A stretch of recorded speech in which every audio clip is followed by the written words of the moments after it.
This is about the merits of equivalent form reliability और कुछ merit limitations तो पीछे के डिस्कशन से और इस कंसेप्ट को समझ के आप खुद भी फील कर सकते हैं and that is more meaningful. But following are the merits of equivalent form reliability as it provides a very sound basis for establishing the precision of a psychological or educational test.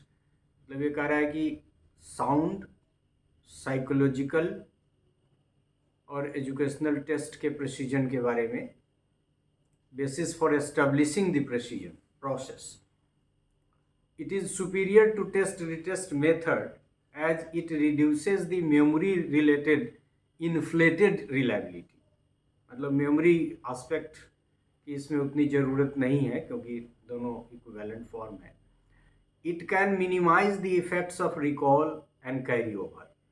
अब चूँकि same taste है तो जो पहली बार देखा वो दूसरी बार में किया. इक्विवेलेंट फॉर्म में आइटम्स थोड़ा बदला हुआ है तो उसमें जो इफेक्ट है रिकॉल और कैरी ओवर का वो मिनिमाइज हो जाता है. उससे टेस्ट रिजल्ट प्रभावित नहीं होता है. मतलब कोरिलेशन कोफिशिएंट का मान या फिर रिलायबिलिटी कोफिशिएंट का मान प्रभावित नहीं होता है.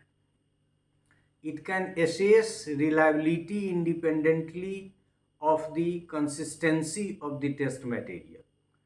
मतलब इसमें का मटेरियल और उसमें का मटेरियल इक्विवेलेंट तो है लेकिन सेम नहीं है. पैरेलल फॉर्म है लेकिन टेस्ट रिटेस्ट नहीं है. तो कह रहा है it can assess reliability independently of the consistency of the test material.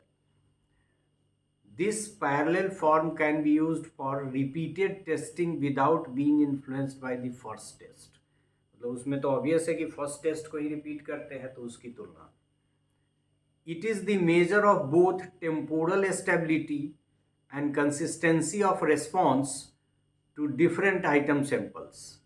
हम लोगों ने यहाँ टेम्पोरल मतलब टाइम से रिलेटेड और consistency of response to different item samples.